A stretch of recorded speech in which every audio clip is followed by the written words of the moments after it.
All right, let's jump right into this explainer. We're going to unpack the century-long arms race of world football's most intense, captivating rivalry.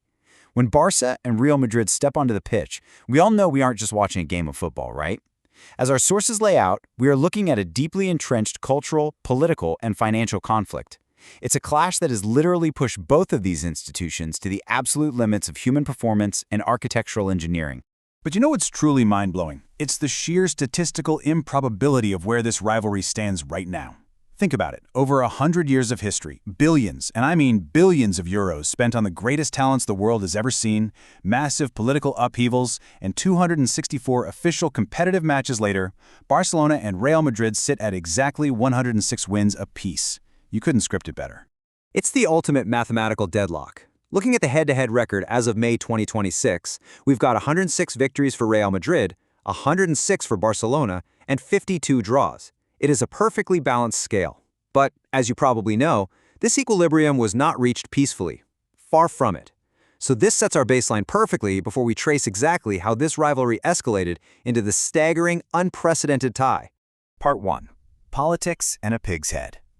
To really grasp how we got to this statistical tie, we've got to rewind to a deeply entrenched political proxy war, one that happens almost entirely off the pitch, but completely fuels the fire of everything that happens on it. If we act as impartial historians looking at the sources, it's clear as day that these two clubs represent fundamentally contrasting identities. Historically speaking, Real Madrid has been closely tied to the centralized capital of Spain, often viewed as the establishment team, right, the symbol of Spanish unionism. On the flip side, Barcelona stands proudly as a symbol of Catalan identity and regional autonomy. You know their famous motto, Més que un club, more than a club. And look, this isn't just about local pride. During some of the more oppressive political regimes in Spain's history, the football stadium was actually one of the very few places where political sentiments could be openly expressed. Naturally, this animosity builds steadily over the decades. It actually all starts cordially enough with a 1902 commemorative cup match which Barca won 3-1.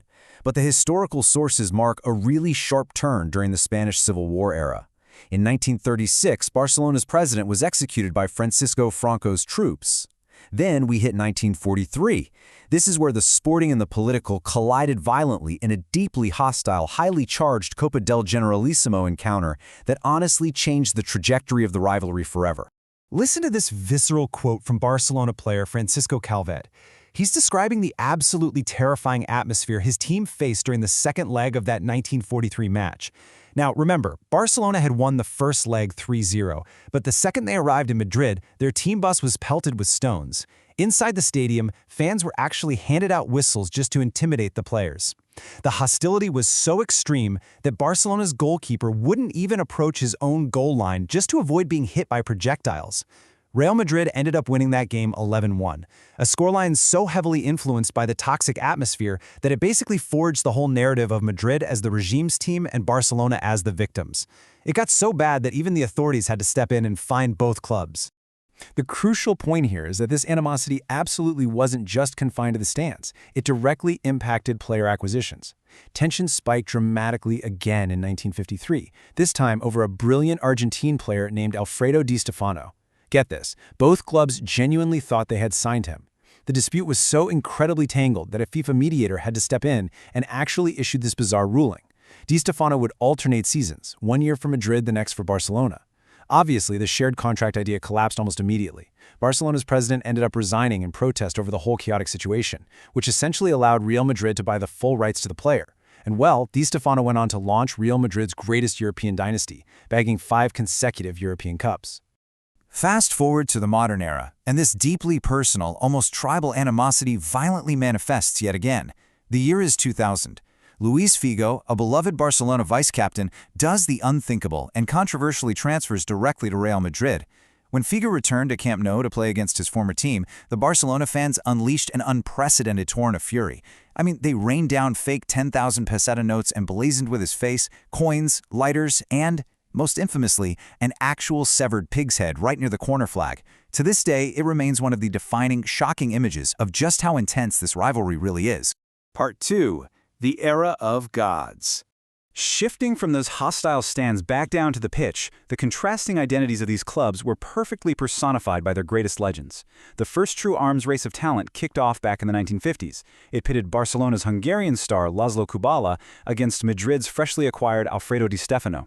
These two iconic figures absolutely catapulted both clubs into unparalleled European dominance, really elevating the rivalry from a bitter domestic feud into a massive continental spectacle.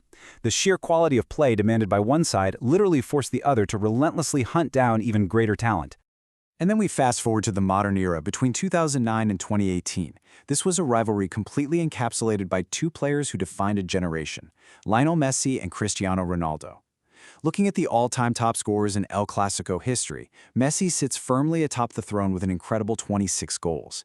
He's stacked clearly above both Di Stefano and Ronaldo, who are tied for second with 18 goals apiece. During their shared time in Spain, Messi and Ronaldo drove their clubs to unimaginable heights, practically trading Ballon d'Or awards and Champions League titles back and forth in what was truly a golden era of football. Part 3. The Billion-Euro War. So with the historical head-to-head record perfectly tied at 106 wins, and the whole Messi-Ronaldo era officially in the rearview mirror, the battleground has escalated. We've moved from the grass to the glass and steel of modern architecture. The physical manifestation of their contrasting identities in the year 2026 is truly stunning to witness. Real Madrid has built this high-tech, metallic, shape-shifting arena that honestly looks like a spaceship just landed right in the middle of the city. It's a true enclosed pressure cooker. Meanwhile, Barcelona has designed a massive, open-air Mediterranean Colosseum, a sprawling monument dedicated to sheer, overwhelming scale. Let's break down Real Madrid's strategy first. The new Santiago Bernabeu focuses heavily on versatility and massive VIP yield. They have engineered a staggering retractable pitch. Listen to this. The grass is literally sliced into 6 long sections and lowered into a 30-meter deep subterranean cave they call a hypogeum. Down there, it's totally climate-controlled. What does that mean? It means the stadium can host huge concerts or basketball games 360 days a year without ruining the football pitch. Add in a massive 360-degree video scoreboard and a sky bar that basically functions as a luxury nightclub overlooking the field, and yeah, you've got a venue specifically designed to be a continuous cash machine. Barcelona, however, went the complete opposite route. They kept their focus purely on volume. They're betting their entire future on the sheer domination of scale, expanding the Spotify Camp Nou's capacity to an eye-watering 105,000 seats. That dwarfs Madrid's capacity by nearly 25,000 people. And think about the physics of that for a second. When 105,000 people sing in unison, the surrounding neighborhood literally shakes. To support that colossal scale, Barcelona's project leans heavily into sustainability and technology. It features the world's largest tensioned cable roof, completely covered in a massive solar panel array to power the stadium's systems. And because moving 105,000 people is an absolute logistical nightmare, they've actually implemented AI crowd control sensors that communicate directly with fans' phones to guide them to the fastest exits. But the most intimidating feature for visiting teams, it has to be the acoustic design of that new roof. It's specifically engineered to bounce all that crowd noise back down, creating a terrifying, unified wall of sound right onto the pitch. The financial stakes of this architectural arms race literally couldn't be higher. For Barcelona, funding this staggering €1.45 billion project meant taking out massive loans from global banks. It was a huge gamble for a club prioritizing both survival and legacy. They're aiming to utilize those 105,000 seats to out-earn Madrid, whose own incredibly complex renovation ended up costing around €1.17 billion. So basically, both clubs have bet their entire 21st century legacy on these two buildings. So, as these two titans sit at exactly 106 wins apiece after a century of conflict, the rivalry has never been more balanced, nor has it ever been more expensive. Knowing what you know now about their contrasting philosophies, the high-tech, futuristic luxury of the Bernabeu versus the monumental, roaring, massive skill atmosphere of the Camp Nou, I've got to ask you, which 2026 stadium experience would you choose for the ultimate El Clásico match?